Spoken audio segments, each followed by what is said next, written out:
알면 할수록 투자가 보인다. 안녕하세요, 부동산 아나운서 연호지입니다. 자, 요즘 주택시장이 혼전 양상을 거듭하는 가운데 주택시장과 또 뗄래야 뗄 수 없는 게 바로 재개발인데요.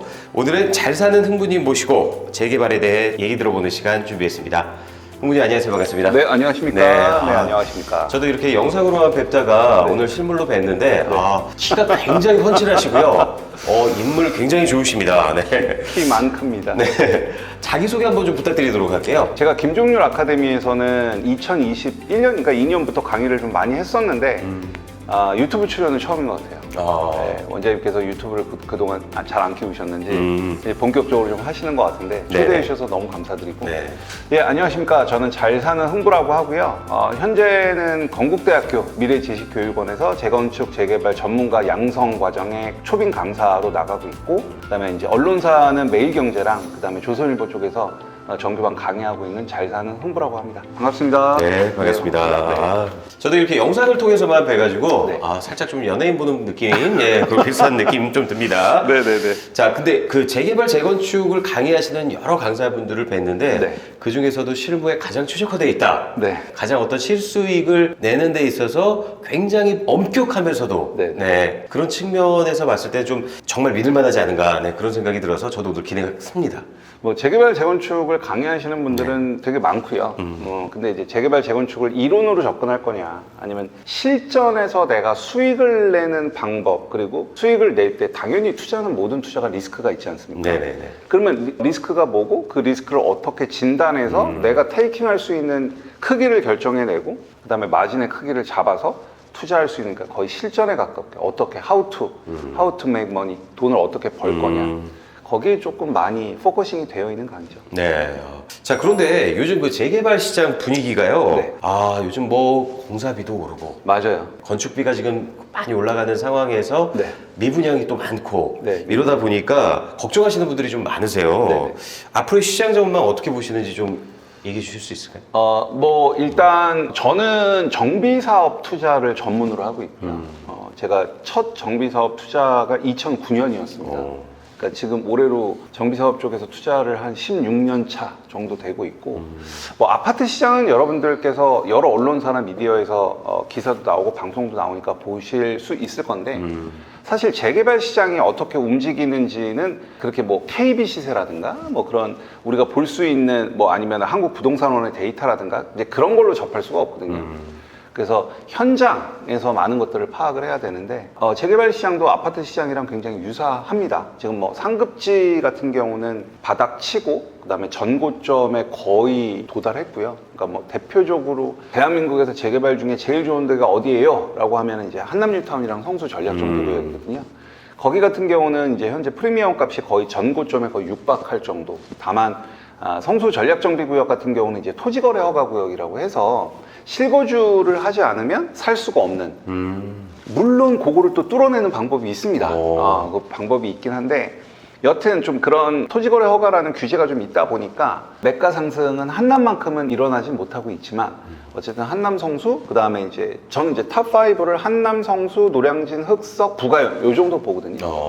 뭐 한남 성수, 노량진, 흑석은 거의 지금 전고점에 육박을 했고, 이제 부가연 쪽이 살짝 그 사업적인 이슈들이 좀 있어서 프리미엄 값이 좀 많이 떨어졌었는데 지금 금매들은 거의 거래가 됐고, 그래서 부가연 쪽도 지금 프리미엄이 차곡차곡 올라오고 있습니다. 이제 그 외에 이제 서울 외곽지나 상대적으로 좀 입지가 떨어지는 곳들의 재개발 상황은 물론 바닥을 치고 프리미엄 값이 좀 오르긴 했지만 그 상급지만큼은 아니고요.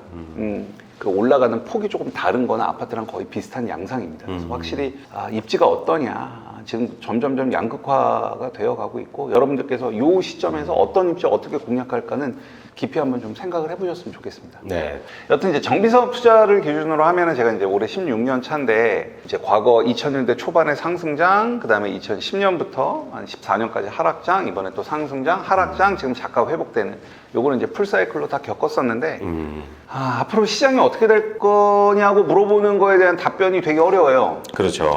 그리고 저는 전망을 사실 하진 않습니다.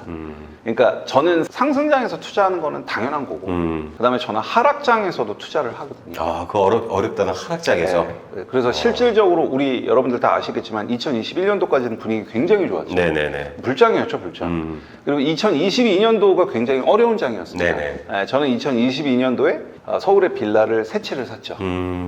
그래서 세 채를 샀고 그 세 채 모두 다 오세훈 서울시장께서 하고 있는 재개발의 어떤 한 프로그램이죠. 신속통합기획에 선정이 됐고 세 채 모두 현재 수익이 다 난 상태고요. 남들은 다 힘들다고 하는 하락장에서도 네. 수익을 냈습니다. 그리고 작년에 2023년에는 상가를 하나 샀습니다. 상가, 토지 그러면 우리 김종률 원장님이 대한민국 최고지 않습니까? 네네네. 근데 이제 저는 이제 재개발, 재건축, 특히 재개발을 많이 투자를 하다 보니까 이 재개발을 잘 알면 투자를 되게 폭넓게 이어나갈 수 있거든요.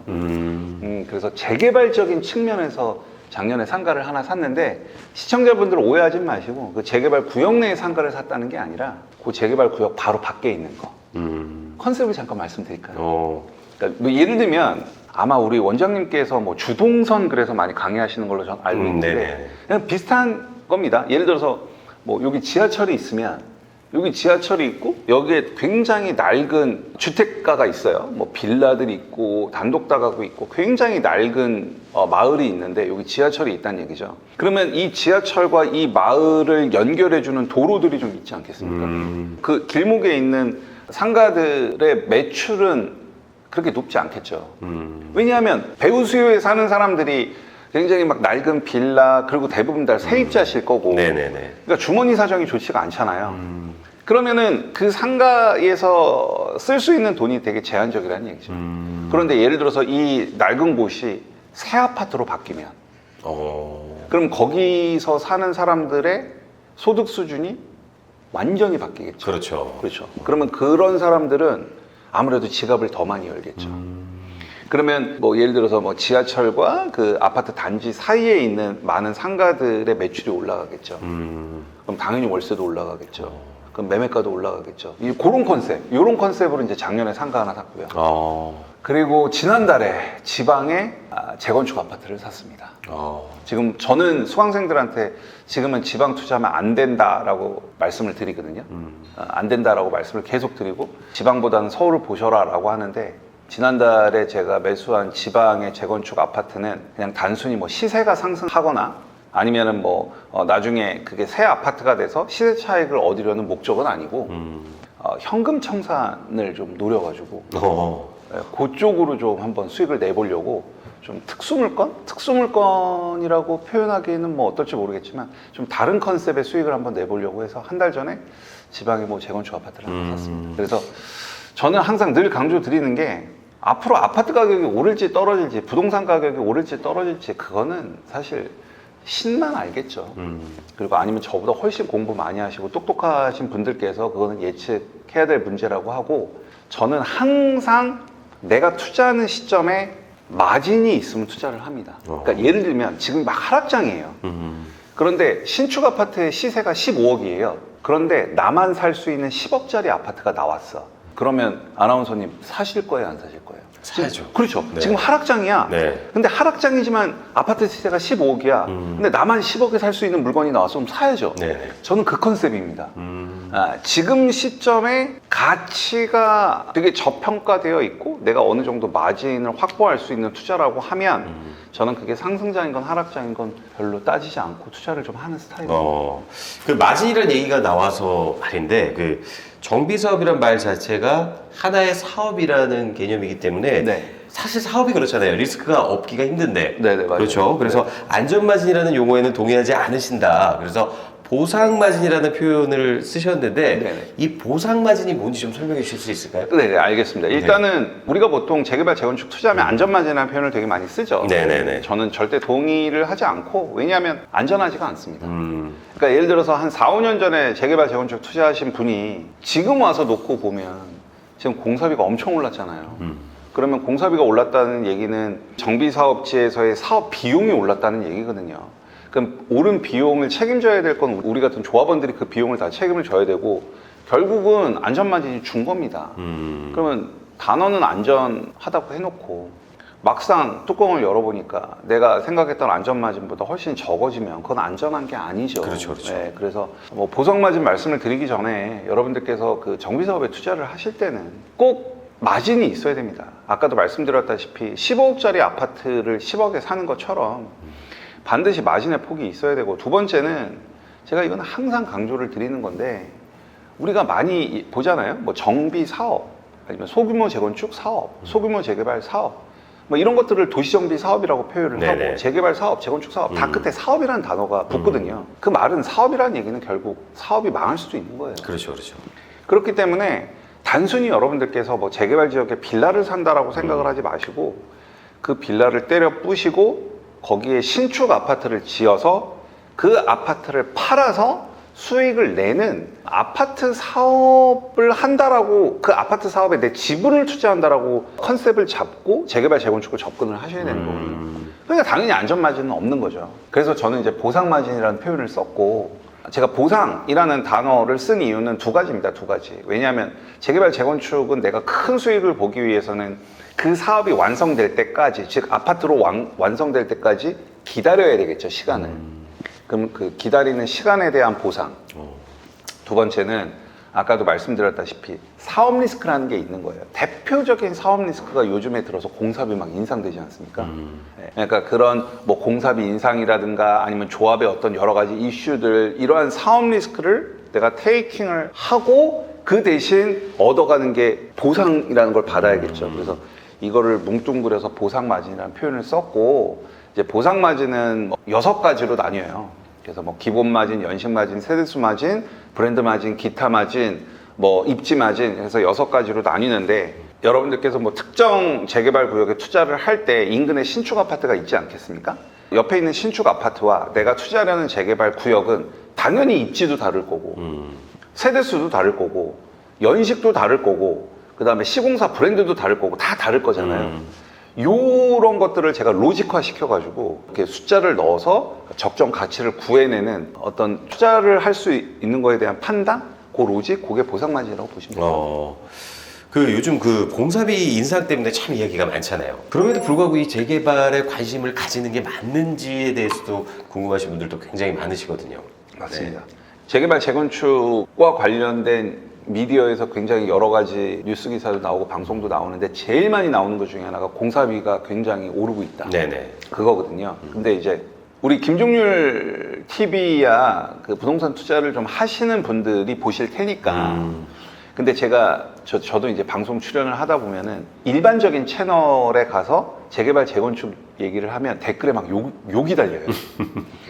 지금 공사비가 이렇게 오르고 있는데 재개발 재건축 투자를 하라고 하는 너는 땡땡이다 막 이렇게 댓글이 달리는데, 아니 저희 원장님도 그래요. 저희 원장님도 이렇게 영상 찍어서 올리시면 그 밑에 투기꾼이라고 막 이렇게. 요즘에 공사비가 되게 많이 오르는데 제가 하나 알려드릴게요. 우리는 보통 위기라고 하면 다 피하잖아요. 네. 근데 이거 너무 진부한 얘기긴 한데, 위기는 위험 플러스 기회라는 얘기입니다. 그러면 당연히 어떤 위기가 발생됐을 때 거기에는 위험도 있고 기회도 있는 거예요. 근데 대부분의 사람들은 위기를 위험으로 받아들여요. 그리고 피하기 바쁘거든요. 김종률 TV의 그 시청자분들은 기회를 찾으셨으면 좋겠어요. 그러니까 공사비가 굉장히 많이 오르는 건 팩트예요. 그러면 공사비가 오른다고 해서 재개발 재건축이 다 망하는 거냐?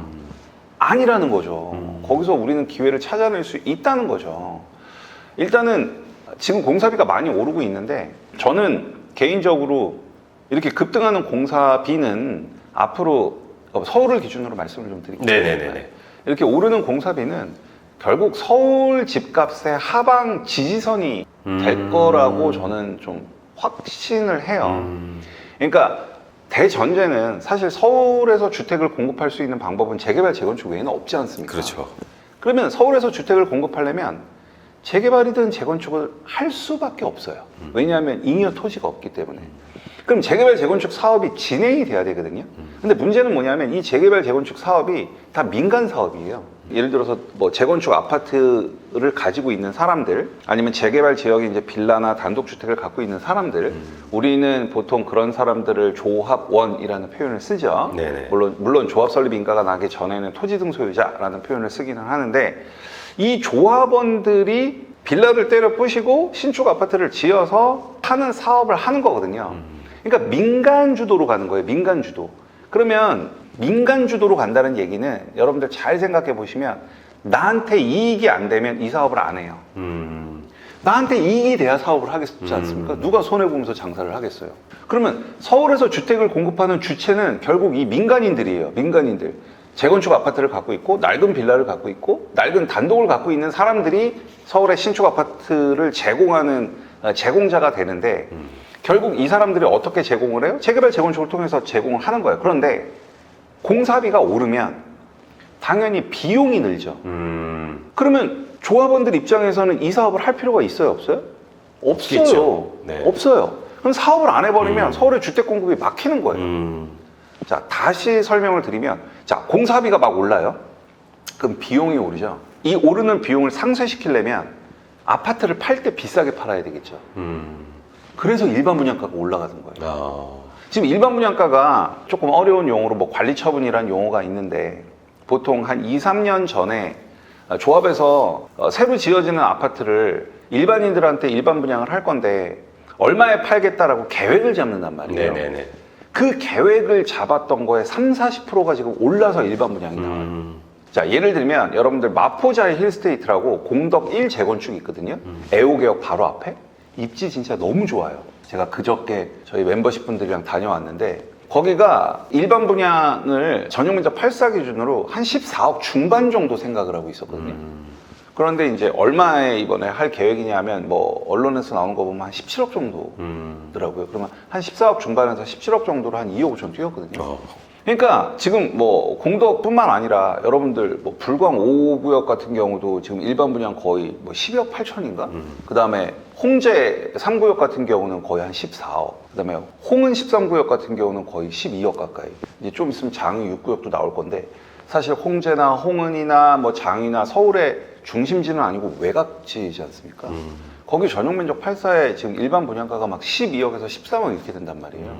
예를 들어서 야, 그런 데가 무슨 일반 분양을 12, 13억씩 해?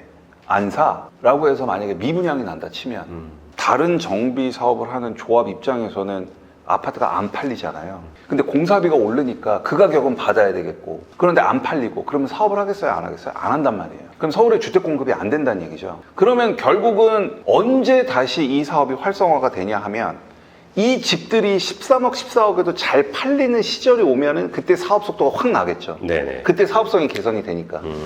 그래서 여러분들 잘 생각해 보시면 공사비가 지금 굉장히 많이 오르고 있는데 결국 이 오른 공사비가 다시 떨어질 확률은 매우 낮거든요.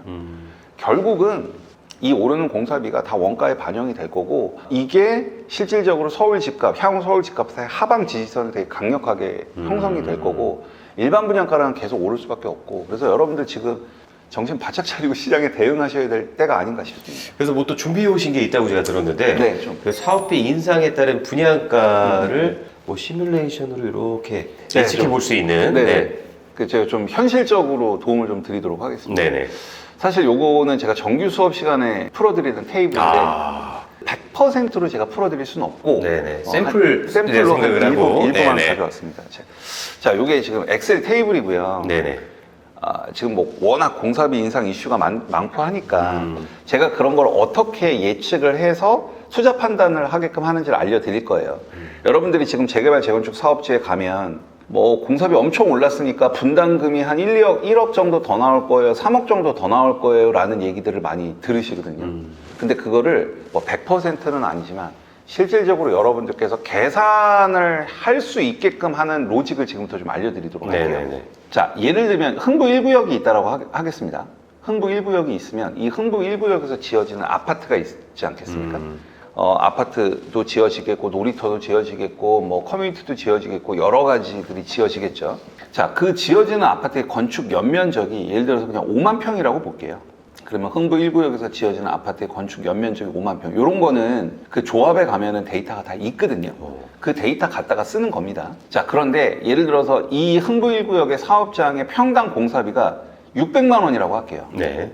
근데 여러분들 아시겠지만 지금 엄청나게 오르죠. 그게 이제 800만 원으로 오른다는 가정입니다. 자, 그러면 건축 연면적 5만 평에 평당 공사비가 600만 원이면 5만 평 곱하기 600만 원 하면은 총 사업비는 대략 3천억 정도가 되죠. 네네. 근데 똑같이 5만 평인데 변경으로 5만 평인데 평당 공사비가 800만 원으로 올라버리면 총 공사비는 4천억으로 천억이 늘게 됩니다. 네. 그렇죠. 이렇게 해서 4천억에서 3천억 빼면 1천억 정도가 늘게 됩니다. 자, 요 밑에는 제가 수업 시간에 더 알려드릴 거고 왜냐하면 공사비만 오르는 게 아니라 인건비도 오르고 다른 그렇죠, 것도 그렇죠. 오르고 네네. 그런 것들도 이제 반영하는 게 요 밑에서 하는 거고요. 그럼 어쨌든 흥부 1구역은 공사비가 200만 원 오르면서 1천억 정도의 사업비가 늘어나게 되는 거죠. 자, 예를 들어서 흥부 1구역은 조합원 분양으로 전용면적 49, 59, 84, 102를 조합원 분양을 하고 남는 물량을 일반 분양을 하잖아요. 자, 일반 분양을 49, 59, 84를 한다라고 가정을 할게요. 근데 조합원 분양가가 49가 4억 5천, 요거 단위는 100만 원입니다. 그 다음에 59는 5억 5천, 그 다음에 84는 7억, 그 다음에 102는 9억이라고 가정을 합니다. 조합원 분양. 그러면 당연히 일반 분양은 조합원 분양가보다 비싸야겠죠. 그래서 전용면적 4구는 6억 7,500. 그러니까 조합원 분양은 4억 5천, 일반 분양은 6억 7,500. 그 다음에 5구는 조합원 분양은 5억 5천인데 일반 분양은 8억 2,500. 84는 조합원 분양은 7억인데 일반 분양은 10억 5천. 이렇게 되어 있는 사업장이 있다고 가정을 할게요. 그럼 여러분들께서 이런 사업장에 가서 물건을 매수를 하거나 상담을 받다 보면 전용면적 84 기준으로 조합원 분양가 7억을 안내받으시게 됩니다. 예, 당시에는 조합원이 되면 일반 분양자가 아니니까 10억 5천을 내는 게 아니라 7억을 내야 되겠죠. 그럼 보통 사람들은 이 7억을 기준으로 뭐 감정가, 프리미엄 이런 걸 계산을 해서 내가 여기서 투자를 하면 어느 정도 수익을 내겠구나 라고 계산을 하는 거죠. 근데 아까도 말씀드렸다시피 여러분들이 이 7억으로 접근을 하면 안 됩니다. 왜냐하면 사업비가 이렇게 늘어나 버리잖아요. 네네. 그래서 사람들이 욕하는 게 이거예요. 이렇게 사업비 느니까 재개발재건축 다 망했다고 하는 거거든요. 자, 그러면 당연히 이 7억이라는 돈이 올라가겠죠. 근데 얼마 올라갈지가 너무너무 애매모호한 거예요. 그걸 제가 오늘 가이드라인을 드릴 거라는 얘기죠. 자, 예를 들어서 조합원은 전용면적 4구를 10세대를 갖고 가고 5구를 50세대 갖고 가고 84를 350세대 갖고 가고 102를 90세대를 갖고 간다라고 하면 분양가 곱하기 세대수 하면 수입이 되겠죠. 그렇죠? 4억 5천을 10개 파는 거니까. 그렇죠? 그러면 이렇게 분양 수입이 나오게 됩니다. 4억 네. 5천을 10개를 조합원들한테 파는 거고 5억 5천을 50개, 7억을 350개, 9억을 90개 해갖고 조합원들한테 총 500세대를 주고 조합원들한테 분양을 하면서 들어오는 수입은 총 3,580억 정도가 됩니다. 자, 그 다음에 이제 남는 것들을 일반 분양하겠죠. 남는 거 일반 분양이 지금 500세대 잡혀 있는 거죠. 그래서 총 흥부 1구역은 총 1000세대짜리 아파트가 되겠죠. 자, 일반 분양은 똑같이 50세대, 200세대, 250세대를 팔면 분양가 곱하기 세대수 하면 여기 분양 수입이 되겠죠.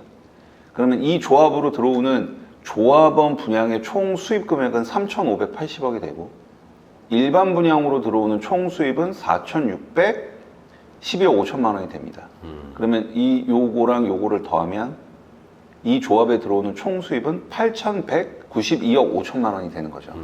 자, 그런데 공사비가 이렇게 오르지 않았습니까? 600만 원에서 800만 원. 네네. 그럼 사업비가 1,000억이 올랐죠. 그러면 8,192억 갖고는 모자랄 거 아니에요. 그럼 이 8,192억을 어딘가에서 여기에 뭔가 이 분양가를 어떻게든 조정을 해서 9,192억 5천으로 만들어줘야 될 거 아니겠습니까? 그겁니다, 그거. 자, 보시면 오른쪽이 이제 현실적인 분양가 테이블인데 분양가를 보시면 여기랑 똑같아요. 4억 5천, 5억 5천, 7억 9억, 4억 5천, 5억 5천, 7억 9억. 그다음에 일반 분양도 6억 7,500, 8억 2,500, 10억 5천 다 똑같죠. 자, 지금부터 올려보도록 하겠습니다. 이 1,000억을 우리는 상쇄시키는 분양가를 지금부터 해보는 거예요. 자, 예를 들어서 조합원 분양가를 여기에 있는 조합원 분양가를 일괄적으로 10%로 올려보겠습니다. 그러면 110%를 여기다 넣으면 조합원 분양가가 4억 5천에서 4억 9,500, 5억 5천에서 6억 500으로 10%씩 쫙 늘리니까 당연히 수입이 3,580억에서 3,930억으로 늘겠죠. 그러면서 아까는 1,000억이 모자랐었는데 자, 여기 다시 100%로 가면 지금 1,000억이 부족한 거잖아요. 여기 1,000억. 1,000억이 부족한 건데 조합원 분양가를 일괄적으로 110%로 올리면 당연히 조합 수입이 3,580억에서 8억으로 느니까 이제는 부족한 금액이 642억이 되죠. 그럼 이 642억은 어디서 충당해야 되겠어요? 일반 분양가를 또 올려야겠죠. 그러면 여기서 이제 제가 스킬을 하나 알려드리는 거죠. 데이터에 가서 가상 분석에 가서 목표값 찾기를 누르고 이만큼의 사업비가 우리 더 필요한 거잖아요. 이 마이너스를 0으로 만들어주는 일반 분양가는 얼마나 높여야 되겠습니다라고 하면 자동적으로 계산이 됩니다. 그럼 일반 분양은 114%로 올리면 돼요. 이제 결론이 나온 거예요. 지금 조합에서는 현재 각 평형별 분양가를 이렇게 잡아놓고 있었는데 조합원 분양가를 110%를 일괄적으로 올리고 그 다음에 현재 잡혀있는 일반 분양가를 114%로 올리면 그러면 늘어나는 공사비 1,000억을 상쇄한다는 얘기가 나오죠. 자, 그러면 여러분들께서 여기까지 계산이 됐으면 그 다음에 뭘 하셔야 되냐면 이 흥부 1구역에서 전용 면적 8사를 11억 9,600, 그러니까 대략 한 12억 되죠. 12억에 일반 분양을 했을 때 일반 소비자들이 받아줄 수 있는지를 생각해야 돼요. 왜냐하면 전용 면적 8사를 10억 5천이 아닌 12억에 팔려고 내놨는데 아무도 안 사버리면 이 시뮬레이션이 의미가 없는 거예요. 그러면 지금 시장 상황과 시세를 보면은 흥부 1구역에서 12억에 일반 분양을 했을 때 사람들이 받을지 말지는 어느 정도 판단이 되실 거 아니에요. 네. 만약에 12억에 받을 수 있는 시장이다. 예를 들어서 뭐 마포다. 그럼 12억이 너무 싼 거죠. 너무 싼 거죠. 그러면 나오는 이 조합원 분양가를 믿고 수익을 분석하시면 된다는 거예요. 즉 7억 원으로 수익을 분석하는 게 아니라 이렇게 산출된 7억 7천으로 수익을 분석하셔야 된다는 거예요. 만약에 예를 들어서 11억 9,600이 너무 비싸다. 지금 흥부 1구역은 이 시장에서 11억 9,600을 받아줄 수 없는 시장이다. 그럼 얘를 낮춰야겠죠. 얘를 낮춘다는 얘기는 조합원 분양가를 더 올려야 된다는 얘기겠죠. 그럼 조합원 분양가를 더 올리는 겁니다. 이런 식으로 여러분들이 하시면 돼요. 자, 더 올리고 여기를 더 올리면 이제 여기를 낮출 수 있겠죠. 똑같이 가상 분석에 가서 목표값 잡기를 누르고 얘를 0으로 만들어주는 일반 분양가. 지금은 114%를 올렸는데 이렇게 하면 더 낮아지겠죠. 자, 이제 10%를 올린 겁니다. 그럼 조합원 분양가를 아까는 110% 올리고 일반 분양가를 114% 올렸었는데 이제는 조합원 분양가를 115%를 올리고 일분가를 110%를 올리면 늘어나는 공사비 1,000억을 다 상쇄하는 거죠. 그러면 일반 분양가가 10억 5천에서 11억 5천. 아까 이게 12억 가까이 되지 않았습니까? 근데 한 5천 떨어졌죠. 이런 식으로 이 테이블을 가지고 여러분들이 시뮬레이션을 하면 조합원 분양가가 새로 산출이 돼요. 조합에서 여러분들한테 제시하는 아니면 중개사님들이 말씀하는 아니면은 재개발 컨설팅 한다고 요즘에 뭐 블로그에 광고들 많이 올라잖아요. 7억이 아니라 여러분들이 7억 갖고 여기를 접근하는 게 아니라 8억 500으로 접근을 하는 거예요.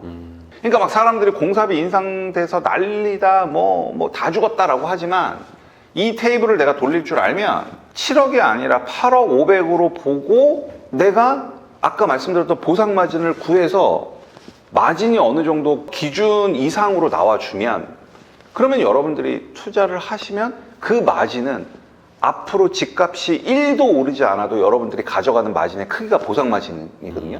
그러니까 아까도 말씀드렸다시피 저는 앞으로 아파트 가격이 오를지 떨어질지 예상하지 않는다 그랬잖아요. 저는 오늘부터 5년 동안 집값이 1원도 오르지 않아도 내가 수익을 낼 수 있는 곳에 투자를 해요. 그러니까 저한테는 상승과 하락을 예상하는 게 별 의미가 없어요.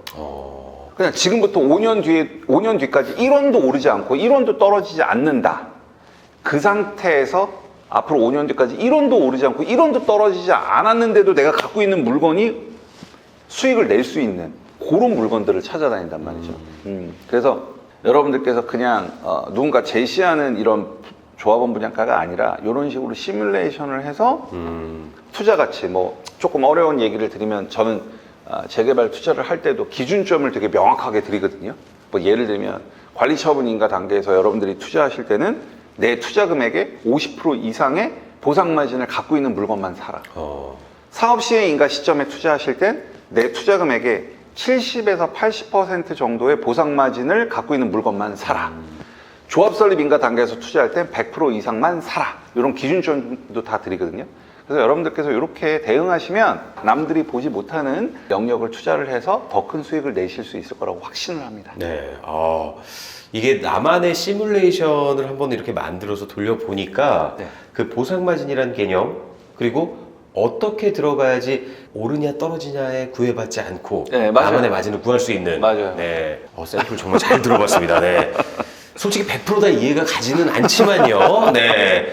그래도 굉장히 신선했어요. 제 네. 느낌에서는. 네, 네. 네네. 근데 또 재개발이 말씀하신 것처럼 매력적이지만 또 리스크도 상당히 어떻게 보면 또 많아요. 그죠? 맞아요. 네네. 작년에도 그 김종률 아카데미에서 강의하셨잖아요. 네, 작년에 정규 네. 강의 했었죠. 야, 근데 거기서도 250명을 맞아요. 네, 수강하시면서 큰 호응을 일으키셨는데 이번에 정규 강의에 대해서도 잠깐 좀 소개해 주실 수 있을까요? 말씀드렸다시피 같은 얘기긴 한데 요즘에 재개발 재건축을 그렇게 공사비 인상 이슈 때문에 부정적으로 보는 사람들이 많거든요. 네네네. 근데 저는 단언컨대 기회가 있습니다. 그리고 제가 모든 걸 다 말씀드릴 수는 없지만 아까도 말씀드렸다시피 재개발 재건축은 정보가 되게 폐쇄적이에요. 그러니까 아파트는 솔직히 시세 네이버만 들어가 봐도 다 나오잖아요. 네네네. 급매라고 해봐야 다 거기잖아요. 근데 재개발은 정보의 폐쇄성이 되게 짙어요. 결국은 내가 어느 정도 알고 어느 정도 발품을 파느냐로 남들보다 훨씬 더 큰 수익을 가져갈 수가 있어요. 그건 제가 자신할 수 있거든요. 다만 수익이 크다는 건 반대로 리스크가 크다는 거예요. 그럼 그 리스크를 철저하게 파악하고 통제를 해야 되겠죠. 그래서 수익을 낼 수 있는 방법, 그 다음에 그 수익을 계산하는 기준, 그 다음에 리스크를 파악하는 방법, 임장을 해서 뭘 봐야 되고 어떻게 진단해야 되고 어디 가서 어디를 인터뷰를 해야 되고 하는 것들, 그리고 이제 마지막에는 이 재개발 재건축 자체가 도시및 주거환경 정비법이라는 어떤 절차법에 의해서 진행되는 사업이다 보니까 법도 좀 알아야 되고 조례도 좀 알아야 돼요. 그래서 그 법과 조례에 대해서도 좀 설명을 드릴 겁니다. 아마 강의를 들으시면 본인이 앞으로 부동산 투자를 어떻게 하고 포트폴리오를 어떻게 조정을 해야 되는지에 대한 명확한 가이드라인을 가져가실 수가 있을 거예요. 그건 저는 자신할 수 있습니다. 네. 자, 흥부님과 함께하는 깜짝 이벤트. 자, 오늘의 이벤트를 위해서 우리 흥부님께서 또 특별한 선물을 가지고 오셨다고 하는데 네네. 소개 좀 한번 부탁드릴까요? 네, 제가 오늘 이벤트 참여하시는 분들을 위해서 황금 수첩을 갖고 왔는데 요게 이제 오늘은 좀 화이트 색깔이니까 네네. 자, 요게 조금 과장을 보태서 여러분들 부동산 투자의 수익률 700%를 보장하는 와, 700%. 수첩입니다, 수첩. 한번 보여드릴까요? 한번 좀 볼 수 있을까요? 네, 제가 한번 좀 한번 꺼내서 보시죠. 보도록 할게요. 야, 일단 봉투부터가 굉장히 있어 보입니다. 네. 이렇게 딱 보니까 황금수첩이라 그래서 딱 이렇게 펼쳐 보니까 여기 달러가 있어요. 이렇게. 이거 진짜 돈입니다. 이거 가짜로 제작하면은 쇠고랑 찹니다. 이야, 재개발 퀀텀 점프, 네, 700%의 수익률을 보장하는 어떻게 사용하면 되죠? 자, 요게 제가 아까 수익률 700%를 보장한다고 말씀드렸는데 여러분들 이 안에 보면은 달러가 있고요. 7달러가 들어 있습니다. 그래서 7장이 들어 있거든요. 그래서 한 장에 수익률 100%의 기운을 넣어 줄 거예요. 이 달러 한 장으로 수익률 100%. 그러니까 7장이니까 700%가 되겠죠. 그래서 여러분들이 이 영상을 보시고 앞으로 부동산 투자를 하시지 않겠습니까? 그럼 등기 권리증을 받으시게 될 거예요. 문서죠, 문서, 집문서. 그 등기 권리증을 받고 본인의 기대 수익률이 300%다. 그럼 요거 3장을 뜯어서 등기권리증이랑 같이 보관하시면 되고 나는 700%의 기대 수익을 생각한다. 그럼 7장을 뜯어서 등기권리증이랑 같이 보관을 하면 반드시 그 수익률을 얻게 되실 겁니다. 이야, 일종의 어떻게 보면은 부족 같은 거네요. 그렇죠. 네. 맞습니다. 네. 좋습니다. 흥부의 기운을 팍팍 넣어서 드립니다.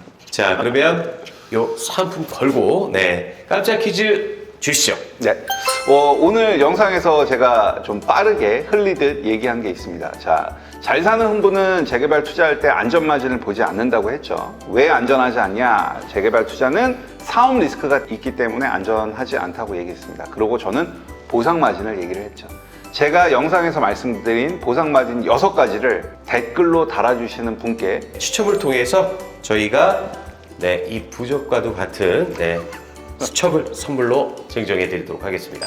네, 오늘 흥부님 모시고 저희가 재개발에 대해 알아보는 시간 준비했는데요. 흥부님께서 말씀하셨죠. 위기는 위험과 기회가 동시에 찾아온다. 자, 위험을 기회로 우리 흥부님의 수업을 통해서 여러분들 한번 바꿔보시는 건 어떨까요? 저희는 앞으로도 좋은 컨텐츠로 찾아뵙도록 하겠습니다. 시청해주신 여러분 감사합니다.